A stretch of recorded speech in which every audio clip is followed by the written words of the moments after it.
Assalamualaikum warahmatullahi wabarakatuh. Bismillahi walhamdulillahi wa qad kafa. Wassalatu wassalamu ala sayyidil mustafa wa ala alihi wa ashabihi wa man kanu bi atharihim muqtafa amma ba'd. Ikhwati rahimakumullah.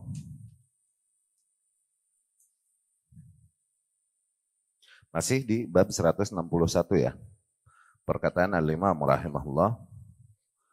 Qal Abdullah ibn Mubarak, bahwasanya al-Imam Abdullah ibn Mubarak rahimahullah berkata, asl 72 hawan arba'atu ahwa. Sumber dari 72 hawa tersebut itu berangkat dari 4 hawa.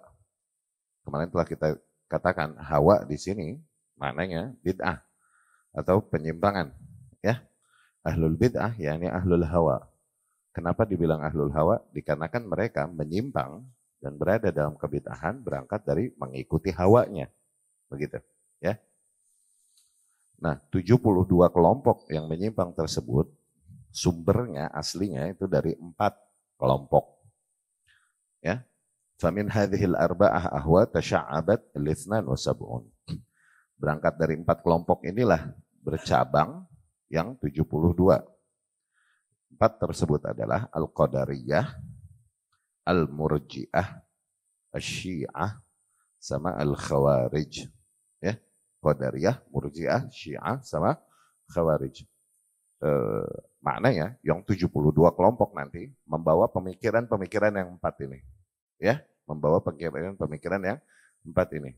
Beberapa di antaranya atau keseluruhannya. Ya.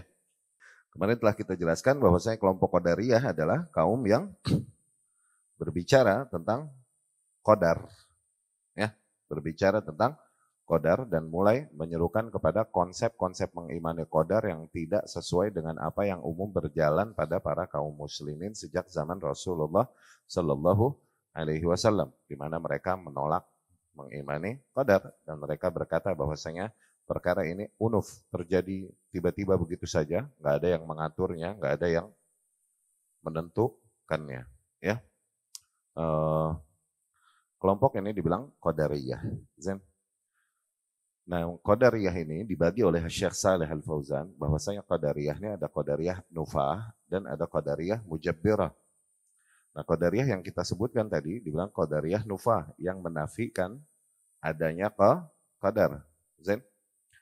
Ada itu satu kutub kesesatan qadar. Ada satu kutub lagi yang menyimpang di dalam mengimani qadar, yaitu Mujabbirah, ya. Yang tadi hulu di dalam mengisbat masyiah dan qadar hamba sehingga menafikan, dan kudroh, hulu di dalam mengisbat kehendak dan kemampuan hamba sehingga menafikan takdir Allah. Tuh, hulu akhirnya jadilah qadariyah.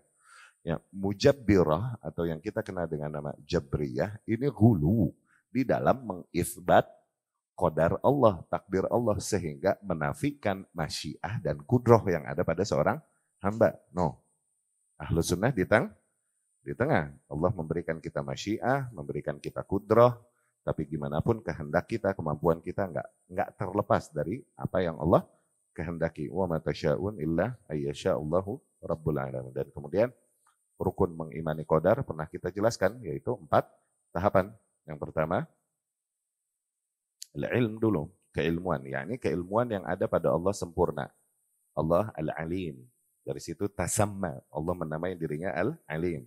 Kaidah keilmuan, ingat gimana? Allah ya'lam makan wa ma yakun wa ma sayakun. Yani Allah mengetahui semua hal.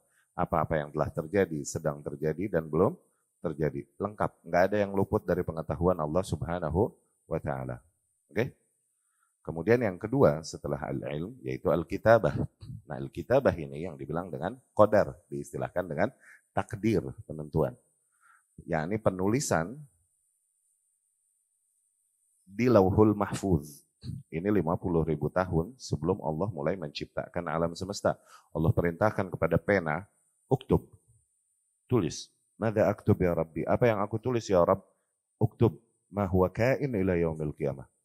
Tulislah segala hal yang kelak akan terjadi sampai hari kiamat. Tuh. Ya. Yani semua hal yang besar dan kecil.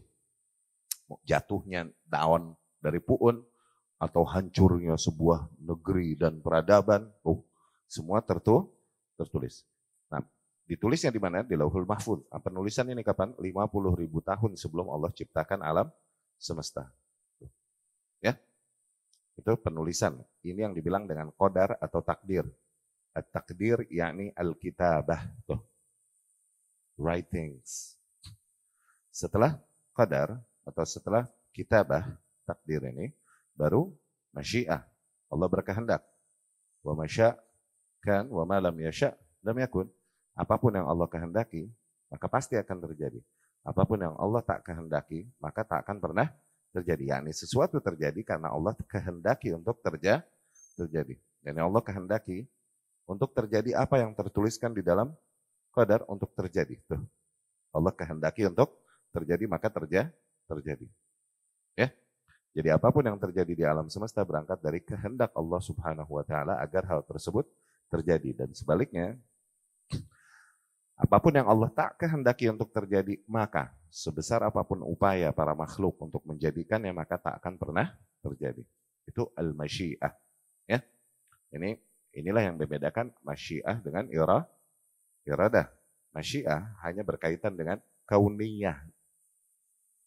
Dengan qadarullah kauniyah. Adapun kalau dibilang iradah, nah iradah nih masuk ke syar'iyah, masuk ke kauniyah. Tapi masyiah hanya untuk kauniyah. Ingat kan, qadarullah ada dua, ada kauniyah, ada syar'i. Ada kauniyah, ada syar'i kan? Iya kan? Nah masyiah ini hanya untuk menggambarkan kehendak Allah yang berkaitan dengan kauni, yakni dengan apapun yang terjadi di alam semestanya. Oke? Adapun iradah, maka mencakup kauni dan syar'i. Ya, nggak usah Anda jelaskan lagi. Iradah kauni atau qadar kauni apa, qadar syar'i apa, insya Allah udah pada paham. Ya, berapa kali kita ulang-ulang bab-bab akidah demikian di sini ya. Itu masyiah, itu yang ketiga. Setelah masyiah, barulah al-khalq, mulai menciptakan alam semesta, mulai perealisasian. Ya, al-khalq inilah al-qadha.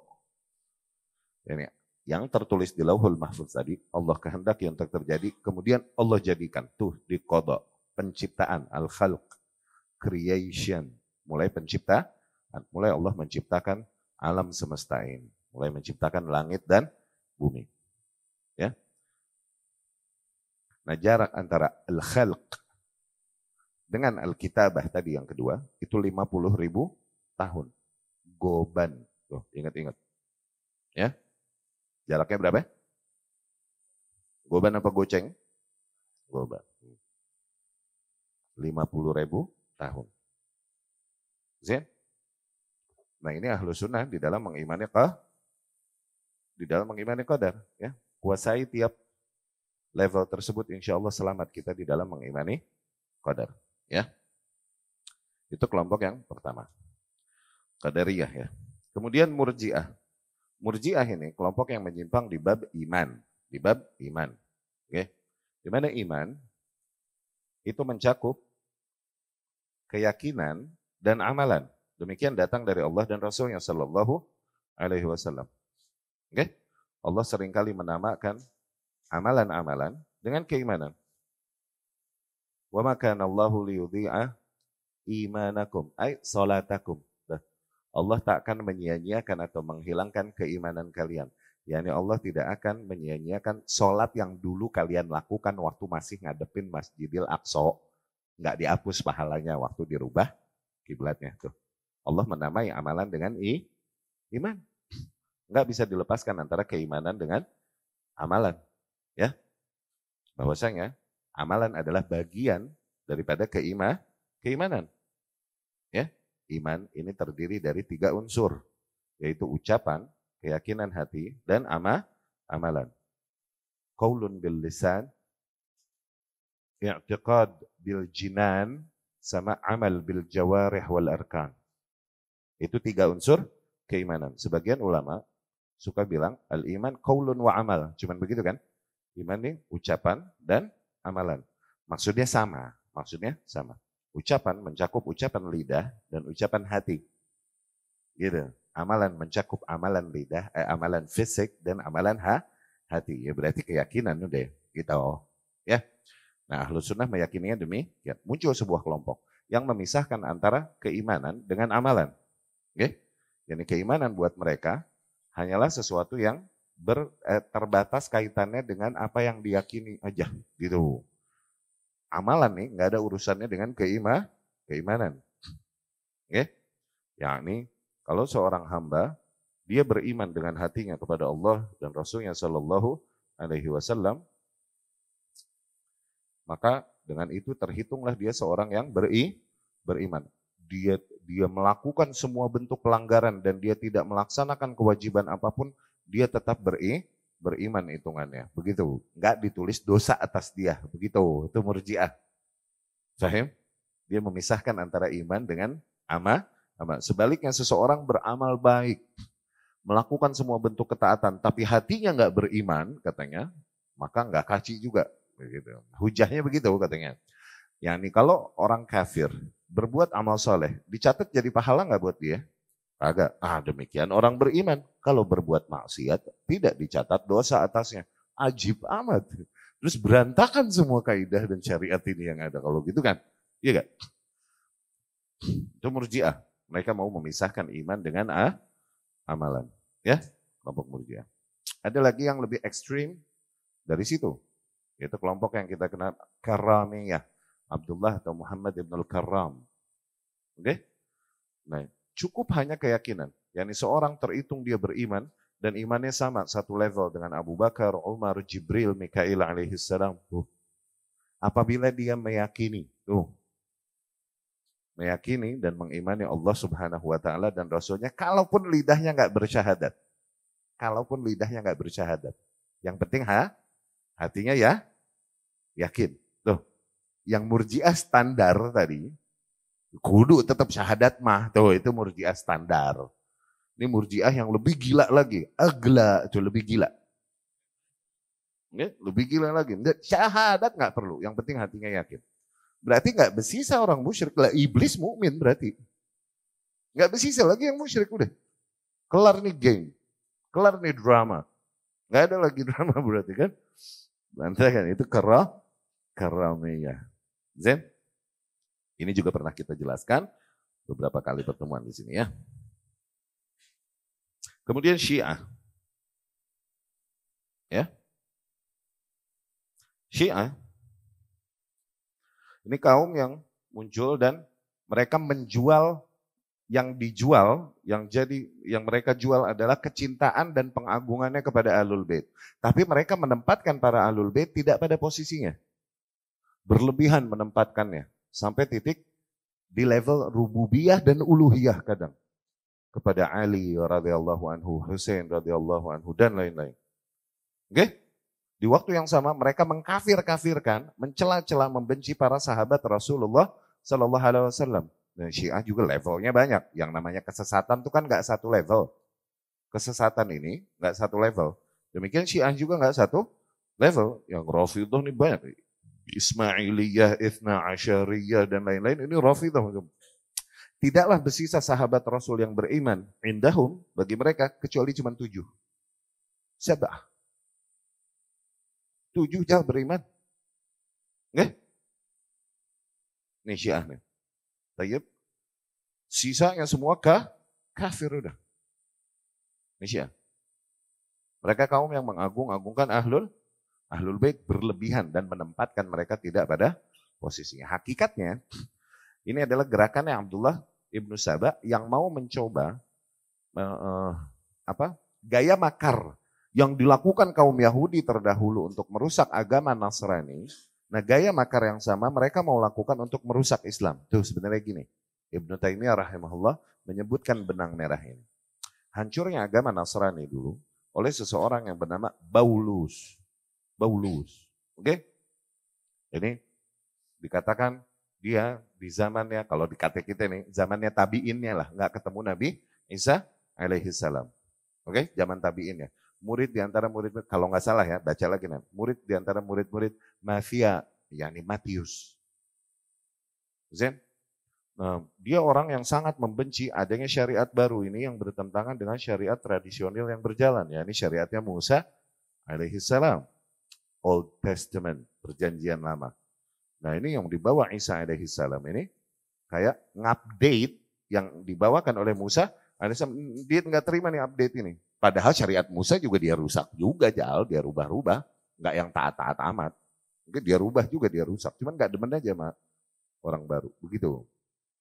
Tiba-tiba nih Paulus ini menghilang beberapa zaman dan kemudian dia menampakkan diri seolah-olah dia udah bertaubat dan beriman, kemudian beramal soleh dan hidup dengan zuhud luar biasa. Ya salam. Zen.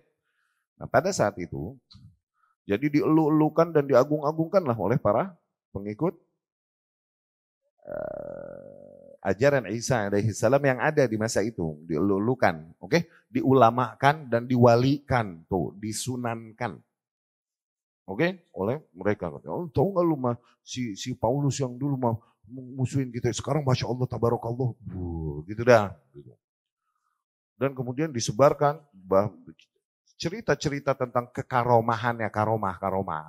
Ya ini diceritakan begini-begini, akhirnya dia punya banyak pengikut, baru setelah itu dia mendapatkan pengagungan dan taklid dari mereka ini, dan udah taklid merem, ini yang dibilang taklid merem, baru dia lancarkan nih, dia bilang aku diturunkan ke atasku wahyu dan kitab yang menyempurnakan apa yang telah diturunkan kepada Isa. No, dia mulai editing. No. Ini yang bikin pertama kali teori Thaluth, Trinity. Oke? Nah dia nih yang pertama bikin, namanya Paulus. Inilah yang dibilang First Pope, Paus pertama. Paulus, ini dia. Oke? Gaya makar ini mereka mau coba sama Islam. Gaya makar ini mereka mau coba sama syariat yang dibawakan Muhammad sallallahu alaihi wasallam. Nah, Abdullah bin Sabah bergerak di negeri-negeri yang jauh dari bimbingan sahabat. Pertama di Mesir ketolak, Basra ketolak. Mereka kemudian mulai bergerak ini, dia menyerukan kepada pengagungan Ali. Tahukah kau bahwasanya harusnya nih kenabian nih dipegang sama Ali, kepemimpinan dipegang Ali, tapi Abu Bakar dan Umar merampasnya, bla bla bla begitu. Mulai nih dia nyebarin isu-isu ini nih di negeri-negeri yang jauh dari bimbingan para sahabat radhiyallahu anhum. Tertolak sana sini dan akhirnya dia dapat tempat di Irak. Irak ini tempatnya fitnah dari zaman dulu. Oke? Dan hiduplah dan berkembanglah di sini, oke? Dan kemudian akhirnya di waktu yang sama dia nih bapak dari dua firqah sesat. Dia bapak Syiah. Di waktu yang sama dia juga bapaknya Khawarij. Abdullah ibn Sabah ini. Gerakan movement underground ini di tarikh, di sejarah Islam dinamakan gerakan Sabaiyah. Dia mulai menyebarkan ide-ide ini dan kemudian kepada para pengikutnya dan teamworknya ini dia berpesan, tampakkanlah akhlak yang sangat manis kepada para manusia, dengan itu kalian akan mudah mengambil hati awam. Tapi di waktu yang sama, it'anu fil hukam, tuh selipkan celaan-celaan kepada kebijakan-kebijakan para penguasa. Sebarkan bibit kebencian dan kritikan kepada para penguasa. Utsman begini. Zamannya Utsman udah. Oke? Gitu. Itulah makanya akhirnya terjadi gerakan manusia bergerombol datang dari Mesir, dari Basrah, dari Kufah, bergerak, berdemo dan ngumpul mengepung rumah Utsman bin Affan radhiyallahu anhu. Gerakannya dia Sabah iya ceritanya begitu kalau kita mau urai sejarahnya. Ya, nah, jadi dia dua bapak dari dua firqah, Abdullah bin Sabah dan Syiah dan Khawarij. Ya, jadilah akhirnya terbentuk sebuah formula beragama sendiri nih Syiah nih. Karena dimulai dengan kedustaan, mereka mesti bikin, nggak bisa kedustaan cuma satu sisi atau satu perkara aja, mereka mesti bikin kedustaan sepaket. Dia bikin formula beragama sendiri, sanadnya sendiri, rijal sanadnya sendiri, begitu. Bahkan Al-Qur'annya beda. Al-Qur'annya isinya beda dengan Al-Qur'an yang ada pada para kaum muslimin. Okay? Mushaf ini mereka bilang namanya Mushaf Fatimah. Mushaf Fatimah, katanya begitu. Ya. Berbeda dengan apa yang pada para kaum muslimin Al-Quran. Dia 3 kali lebih tebal. Oke? Maka keliru sebagian kaum yang mengira perselisihan antara kaum muslimin dengan Syiah ini hanya perselisihan sebagaimana Syafi'iyah dengan Malikiyah, Hambaliyah. Beda. Yang satu di dalam permasalahan furu', madhab. Ini urusan furu'. Kita masih bersaudara, kalaupun mungkin beda madhab. Tapi dengan Syiah dan lain-lain, itu udah beda manhaj, beda sumber. Ya, beda perbedaan. Bahkan para ulama menghukumi Syiah ini, terutama yang Rafidhah, Syekh Ibn Baz dan Syekh Utsaimin, menghukumi mereka udah bukan Islam. Mau ulamanya, mau awamnya. Mereka bukan Islam. Ya, mereka mengkafirkan Abu Bakar, Umar radhiyallahu anhum dan para ummahatul mukminin radhiyallahu anhum ajmain. Itu Syiah lah kira-kira. Nah, kelompok inilah di antara kelompok-kelompok yang menjadi sumber kesesatan dari 72 kelompok yang ada. Kemudian Khawarij. Khawarij jelas, ya. Khawarij ini kaum yang akhirnya yakhrujun. Kharaja yakhruju secara bahasa artinya mah keluar, oke? Tapi Khawarij ini maksudnya mah keluar atau berontak dari ketaatan kepada penguasa yang disepakati. Maksudnya begitu. Oke? Nah, inti kesesatan mereka pada hal itu. Yang pertama pemberontakannya kepada para penguasa. Tapi bukan hanya itu, awas. Khawarij dibilang Khawarij apabila diiringi dengan pengkafiran kaum muslimin dikarenakan dosa besar yang mereka lakukan. Nah, ini bertentangan dengan ahlus sunnah sebesar apapun dosa. Yani la nukafir bil kabair. Kita tidak mengkafirkan manusia dengan dosa besar yang dilakukan. Karena kita menghukuminya. Kita menghukumi amalannya, menghukumi individunya pada saatnya gitu. Dengan proses yang sebagaimana kaidah ilmiah tetapkan, oke, gitu. Tapi tidaklah kita mengkafirkan manusia secara umum berdasarkan dosa-dosa besar yang dilakukan ya. Baik. Ada kasus-kasus dosa yang memang menjadi nawakidul Islam, pembatal keislaman. Artinya pelakunya dibatalin, ada gak? Ada, itu mah ada. Tapi nggak bisa langsung secara umum setiap muslim menghukumi sendiri, nggak bisa. Mesti orang yang punya tools keilmuan tersendiri. Maka dikasih kaidah umum. Kita tidak mengkafirkan manusia berdasarkan dosa yang mereka lakukan. Dosa besar yang mereka lakukan. Ini kaidah umumnya nih ya. Nanti ada pengecualian. Nanti ada pembahasan. Misalnya meninggalkan sholat dosanya gimana? No, tuh kan. Ada sebagian mengkafirkan, sebagian enggak sampai mengkafirkan. Tapi secara umum kita bilang Ahlus Sunnah tidak mengkafirkan manusia dengan dosa besar yang dilakukannya. Oke. Nah, mereka mengkafirkan kaum muslimin. Mereka mengkafirkan kaum muslimin dan menghalalkan darah mereka. Nih, Khawarij inilah yang menjadi terorisme sekarang nih, tindakan terorisme. Dan usul intinya Khawarij ini ada pada hasad, ada pada dunia yang mereka tidak dapatkan. Ya, ada pada dunia yang tidak mereka dapatkan, yang didapatkan oleh barisan para penguasa. Demikian para orang-orang yang mencela-cela Utsman bin Affan. Dan padahal udah dijelasin semua perkaranya sama Utsman bin Affan, tapi tetap sebel sama Utsman bin Affan. Oke, seseorang bertemu dengan Abdullah ibn Umar ibn al-Khattab radhiyallahu anhum. Ya Aba Abdurrahman, wahai Abu Abdurrahman, asubu ala Utsman, Abu Abdurrahman yakni Abdullah ibn Umar.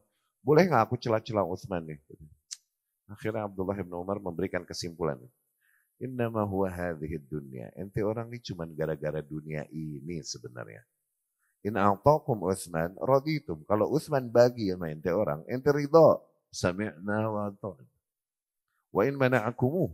Tapi kalau Utsman enggak bagi kalian, sakhittum. Lu pada ngadat. Tuh lihat, dibongkar psikologi Khawarij oleh para salafus saleh. Tuh, kalaupun mereka jual dan tampakkan ibadah yang luar biasa sebagaimana Rasul katakan sendiri sallallahu alaihi wasallam, tastasghirun salatakum bi salatihim wa siyamakum bi siyamihim. Kalian minder bandingin salat kalian sama salat dia orang. Puasa kalian sama puasa dia orang. Tapi yamrukun minad-din kama yamrukus saham minar ramiyah. Tapi mereka melesat dari agama ini, melesatnya ini mental dari agama ini sebagaimana mentalnya anak panah dari busurnya. Ya? Mereka menjual agama ini seolah-olah mereka Masya Allah sangat beragama luar biasa, padahal dunia yang membuat mereka melakukan hal tersebut. Khawarij pertama ini yang dihadapi Rasulullah Sallallahu Alaihi Wasallam ini yang mengkritisi Rasul Sallallahu Alaihi Wasallam pembagiannya. Yang berani dia berkata, Inna hadhil qismah ma urida biha wajhullah. Ini sesungguhnya pembagian yang tidak dikehendaki bagi wajah Allah. Yani ini pembagian yang zalim. Ittaqillah, bertakwalah kau kepada Allah. Rasulullah digituin. Yani kau lebih mengetahui ketakwaan kepada Allah daripada Rasul. Wallah fix sesat ente. Ya, ini orang. Kenapa dia mengatakan gitu kepada Rasul Sallallahu Alaihi Wasallam? Kenapa? Kagak dibagi ya, dibagi sih ya. Mau sholatnya 1000 rakaat lagi sehari. Tuh udah dibongkarin sama salaf, psikologi mereka itu. Kalaupun agama yang dia jual dan bela agama seolah-olah. Hampir gue bilang tuh. Udah ketebak. Ya. Nah, awas. Ada khawarij, ada bughat.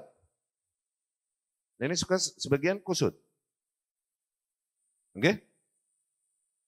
Ada khawarij, ada bughat.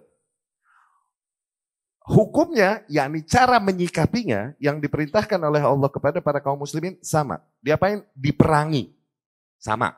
Mau khawarij, mau bughat. Yang bughat, waqatilul lati tabghi hatta tafi'a ila amrillah. Dan perangilah mereka yang bughat sehingga mereka kembali ke jalan Allah. Tuh, berarti yang bughat diapain? Diperangi. Diperangi diapain? Ditumpahkan darahnya. Tuh kan, salah aja kalau gue yang ngomong. Ya. Yang khawarij perintahnya kepada siapa tuh? Kalau udah begini berarti perintah buat siapa tuh? Enggak usah Anda jelasin ya. Itu mah udah bukan awam. Gue bilang haji wajib.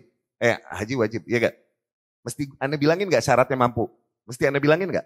Enggak kan? Udah, lu tahu tuh ya. Gitu mah, udah. Kewajiban itu had, denda, hukuman, penggal leher, potong tangan, cambuk dan lain. Itu kewajiban para penguasa. Enggak usah Anda bilangin, ente udah pintar udah. Oke? Rasul bilang sallallahu alaihi wasallam tentang khawarij, ya kan? Aina lakitumuhum faqtuluhum, dimanapun kalian menemui mereka, bunuh mereka. Kalau aku bertemu mereka, la aqtulannahum qatla 'ad. Aku akan perangi mereka dengan perangnya 'Ad. Khawarij sama, bughat sama, yaitu apa? Diperangi, hukumnya sama. Oke? Nah, terus yang bedain khawarij sama bughat gimana? Sisi takfir. Sisi takfirnya. Bughat, mereka bergerak memberontak. Ini hanya karena ya ini hawa nafsu akan perebutan kursi kekuasaan. Enggak diiringi dengan mengkafirkan kaum muslim. Dapat? Nah, biasanya yang menunggangi agama, tuh. Nah, biasanya ada pemikiran sisi takfir ini, pengkafiran kaum muslimin dan negeri-negeri kaum muslimin. Kalaupun beberapa merah jambu, malu-malu, ya. Dibilang Indonesia negeri Islam bukan? Bukan tuh. Dia mau bilang negeri kafir. Oh, bukan juga negeri kafir. Deh. Loh, kok? Negeri apa? Negeri abu-abu. Dari mana negeri abu-abu nih? Hah? Itu khawarij merah jambu itu sebelah situ. Ukurannya, malu-malu. Ya. Takfirnya sebelah situ.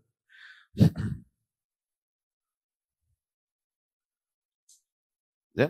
Adapun ahlus sunnah, maka diperintahkan kita untuk mendengar dan mentaati penguasa di dalam hal yang ma'ruf. Dalam hal yang tidak ma'ruf, sebelah situ jangan ditaati, tapi enggak menjadi hujah untuk membatalkan dengar dan taat kita kepada penguasa secara umum. Menyikapi penguasa ini kayak menyikapi orang tua. Oke? Dengar, taati orang tua, agungkan orang tua, iya. Nah, kalau orang tua memerintahkan kita maksiat, taati jangan. Tapi boleh nggak berarti bentak-bentak dan gebukin orang tua? Boleh nggak? Apalagi ngedemo, gua ganti bapak gua sama bapaknya orang. Boleh nggak? Nah tuh, menyikapi penguasa kayak menyikapi orang tua. Noh, kaidahnya. Dapat nggak? Karena sebagian buram tuh, ini dia memerintahkan kemaksiatan, berarti ini udah hujah untuk membatalkan ketaatan secara umum. Salah, nggak dapat dia berarti, nggak bisa memahami dengan baik. Biasanya kapasitas otaknya rada error karena seringnya berjemur di HI, di Monas, ya kepanasan, ya kurang kena angin laut, sehingga nggak bisa berpikir jernih, ya. Nah, ahlus sunnah enggak. tetap menetapkan, mendengar dan mentaati penguasa. Kalaupun terjadi kezaliman dan kezaliman, seburuk-buruknya kezaliman digambarkan oleh Rasulullah SAW dilakukan oleh penguasa. La yahtadun bihadi itu. Mereka enggak mengambil petunjuk dari petunjuk. Tuh lihat. Di antara mereka ada yang qulubuhum qulubu syayatin fi juthman ins. Hatinya hati setan, badannya badan orang. Tuh lihat, seburuk-buruknya orang digambarkan oleh Rasul SAW. Tapi tetap kita diperintahkan untuk mendengar dan mentaati. Maka tidaklah keburukan-keburukan yang dilakukan para penguasa. Semoga Allah kasih hidayah. Tidaklah keburukan-keburukan yang ada menjadi hujah bagi kita untuk berontak dari ketaatan kepada mereka. Bahkan mencela nggak boleh. Mencela nggak boleh. Awas, kufur mencela penguasa. Sebagaimana seseorang mencela apa yang telah Allah takdirkan. Karena keberadaan penguasa adalah keadilan Allah Subhanahu wa taala kepada para makhluk. Allah Maha tahu nih masyarakat kayak gini, mantasnya penguasa yang kayak gitu, itu Allah Maha tahu. Seorang mukmin yang beriman memiliki kadar keimanan yang baik. Apakah dia akan mencela-cela nasibnya ketika nggak sesuai dengan seleranya? Kemiskinannya misalnya, sakitnya. Begitu nggak? Nah, dia akan bersabar. Demikian keimanan yang baik. Demikian keberadaan penguasa. Ya, dari situ di hadisnya Abu Bakar radhiyallahu anhu, Rasul sallallahu alaihi wasallam bersabda, Abu Bakar ibnu Amir nih, gubernur atau wali kota dari Bani Umayyah, sedang khutbah pakai baju yang tipis, baju tipis dulu nih, bajunya orang fasik dulu. Oke? Ada seorang berpemikiran khawarij di zaman itu dan dia menggunakan ini sebagai kesempatan untuk menebarkan bibit kebencian kepada penguasa. Dia melihat, unzuru ila Abu Bilal, namanya Abu Bilal. Unzuru ila amirina yalbathu thiyabal fusaq. Tuh lihat penguasa kita, dia pakai baju-baju orang fasik. Syuh. Di situ ada Abu Bakar radhiyallahu anhu, muridnya Rasul sallallahu alaihi wasallam, dan dia berkata langsung, "Uskut, diam kau. Fa inni sami'at, sungguhnya aku dengar sendiri Rasulullah sallallahu alaihi wasallam bersabda, man ahana sultan Allah ahanahu Allah." Barang siapa yang mencela-cela penguasa, yakni penguasa yang Allah takdirkan di muka bumi, maka Allah akan menghinakannya. Tuh lihat. Ya, ma'azallah. Kau tak hendak untuk dihinakan oleh Allah. Gampang, Allah kalau mau menghinakan tinggal diangkat sitar tersebut, kebongkar semua aib kita nih. Kau tak mau Allah menghinakanmu, maka jangan kau hinakan penguasa. Doakan kebaikan baginya. Oke? Itu diantara usul dari usul-usul akidah besar yang membentuk konsep ahlus sunnah yang berada di atas manhaj salafus saleh. Ya. Jelas itu semua bab itu ya. Qala al-muallifu rahimahullah. Faman qaddama Abu Bakar wa Umar wa Utsman wa Aliyan ala jami' ashabi Rasulullah sallallahu alaihi wasallam wa lam yatakallam fil baqin illa bi khair wa da'a lahum faqad kharaja min at-tashayyu' awwalihi wa akhirih.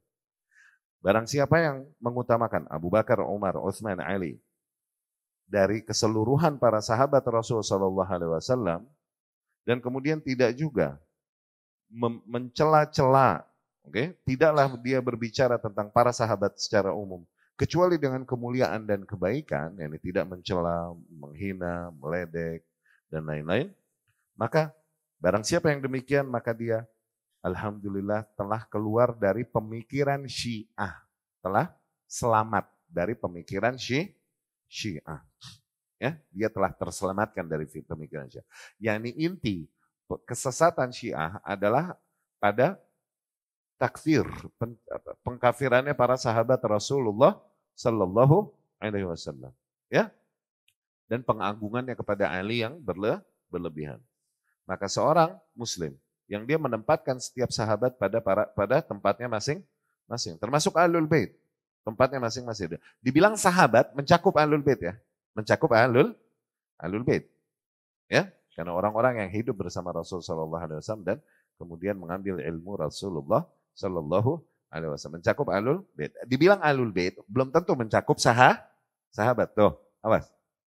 Ya, kalau dibilang sahabat itu mencakup generasi itu semua yang beriman kepada Rasul sallallahu alaihi wasallam, ketemu Rasul dan mati di atas Islam. Oke? Tapi dibilang Ahlul Bait belum mencakup para sahabat radhiyallahu anhum. Termasuk Ahlul Bait. Ya. Nah, barang siapa yang menempatkan mereka pada tempatnya. Nah, ini urutan afdoliyah, keutamaan pada Ahlus Sunnah setelah Rasul sallallahu alaihi wasallam tauqifi, dogmatis. Oke? Siapa manusia paling mulia di umat ini? Rasulullah SAW. Habis Rasul siapa? Abu Bakar radhiyallahu. Nggak boleh ada yang lain. Habis Abu Bakar siapa? Umar, nggak boleh ada yang lain. Habis Umar siapa? Utsman. Habis Utsman siapa? Ali radhiyallahu anhum ajmain. Ini tauqifi, dogmatis. Kalau ada orang yang mungkin nggak mengkafirkan Abu Bakar, Umar dan lain, tapi dia lebih mengutamakan Ali setelah Rasul daripada Abu Bakar, itu dia kena Syiah juga. Katakan dia nggak mengkafirkan yang lain. Ini yang dikenal dengan nama, pernah dengan Syiah Zaidiyah. Oke? Ini firqah Syiah yang paling mending. Dibilang paling dekat sama ahlus, bukan ahlus sunnah. Cuman paling mending. At least dia yuqaddim Ali.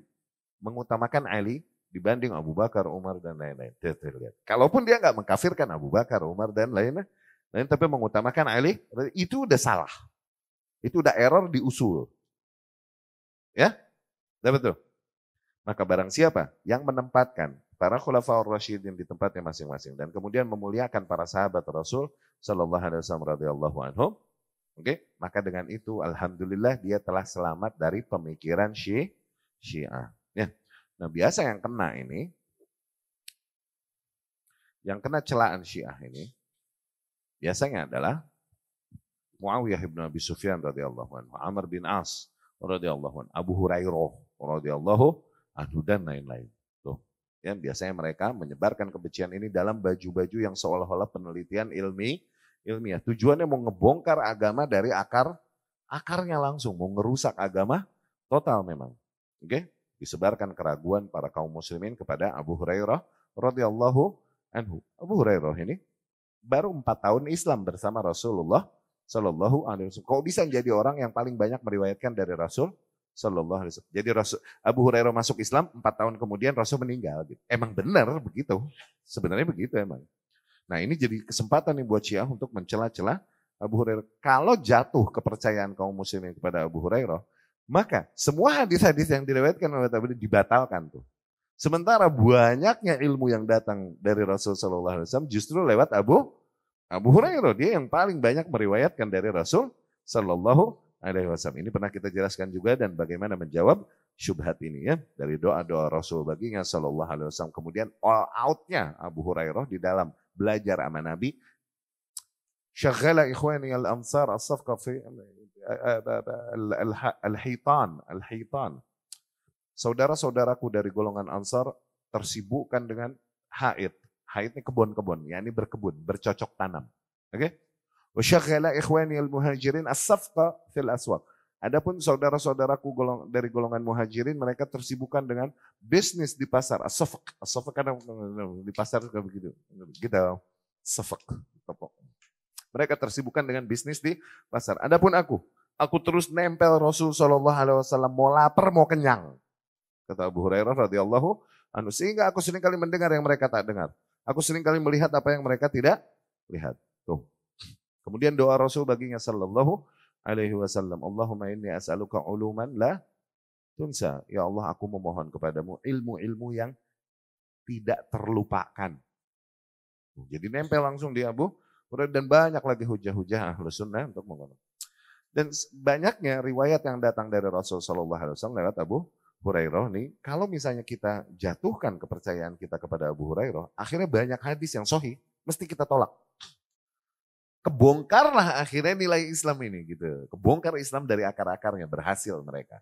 Makanya yang diincar Abu Hurairah radhiyallahu anhu. Tidak lain Allah jadikan itu karena Allah hendaki kemuliaan bagi Abu Hurairah radhiyallahu anhu. Ya, dengan celaan-celaan para musuhnya dan musuh agamanya. Ya.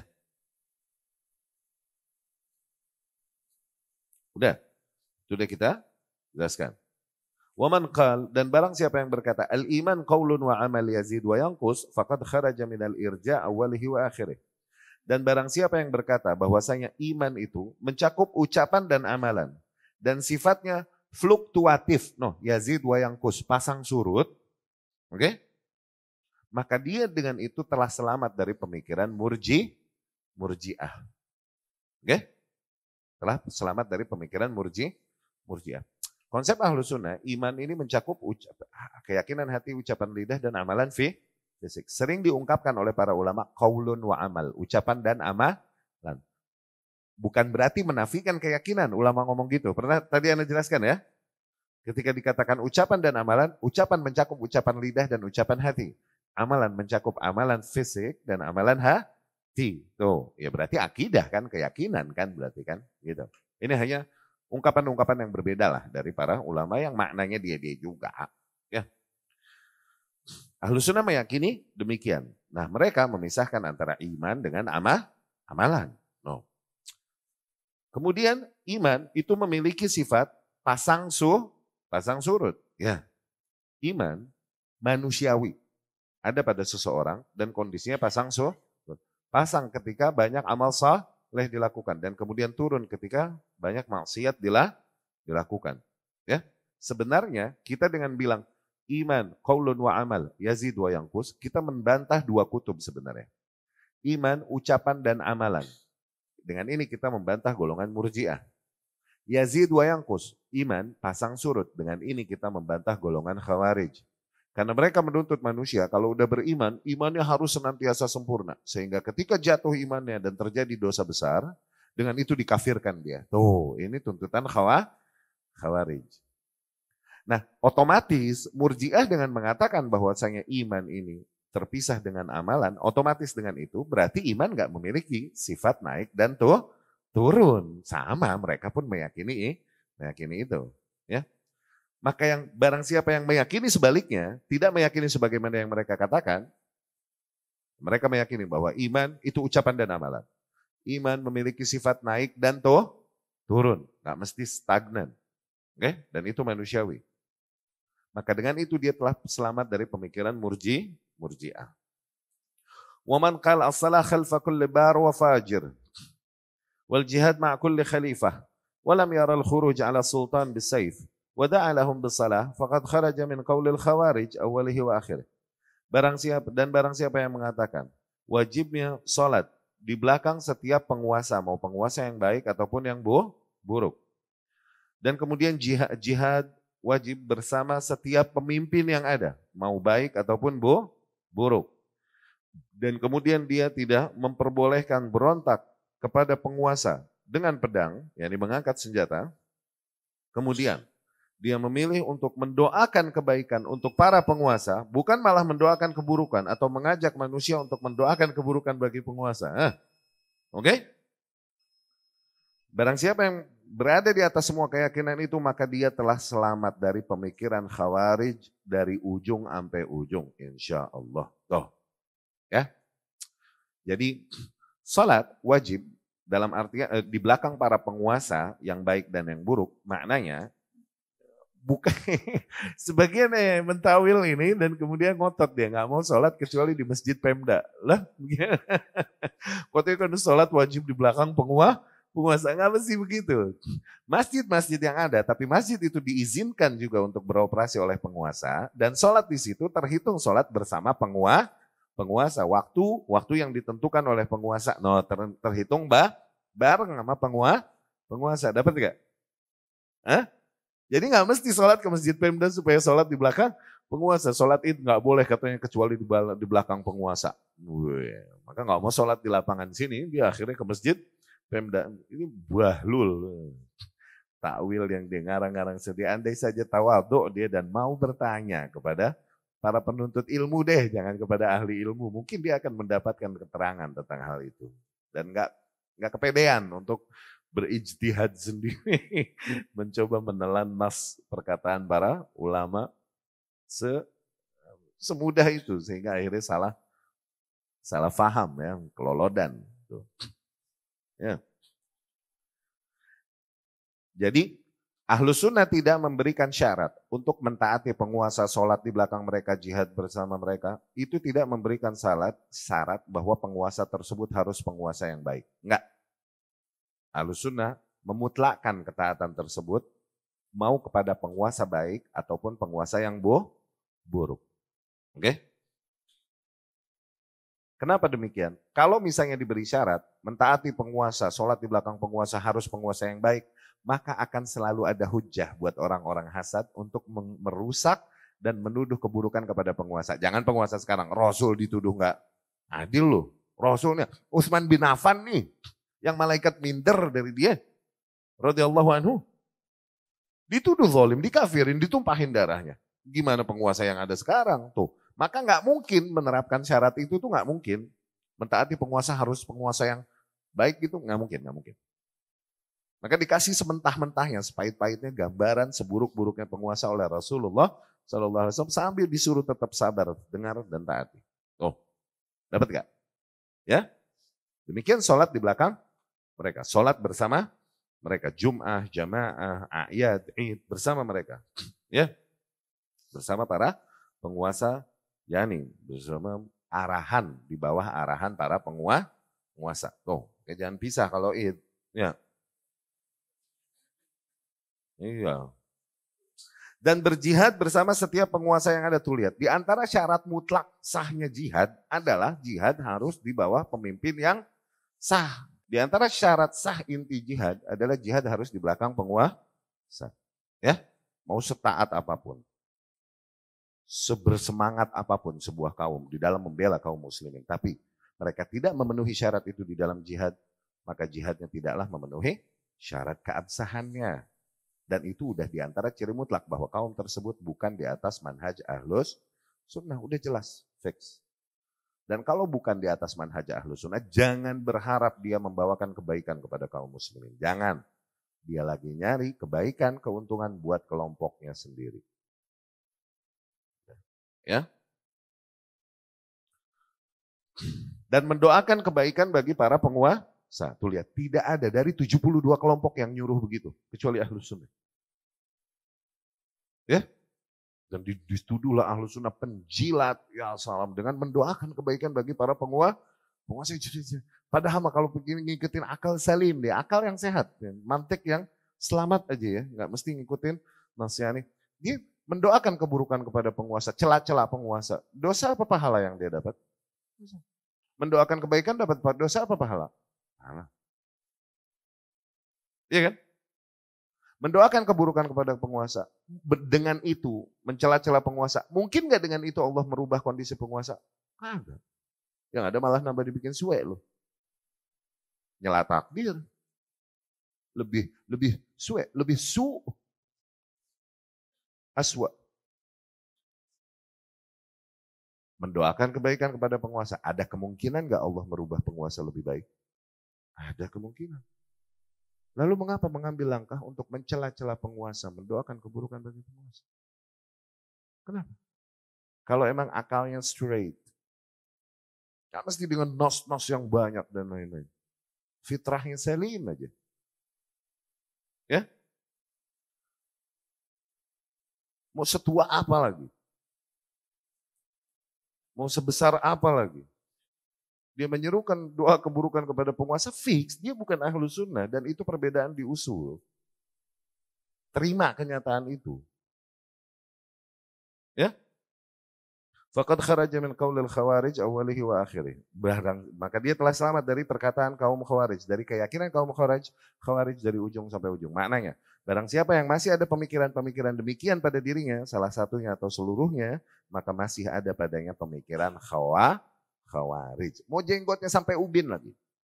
Mau ngatung sampai paha lagi celananya. Mau istrinya 7 lagi. Saking menghidupkan sunnah gitu. Istrinya 4, budak 3 gitu maksudnya. Kalau iya. Enggak, dia bukan di atas manhaj ahlus sunnah. Aku qouli hadza wa astaghfirullah li wa lakum.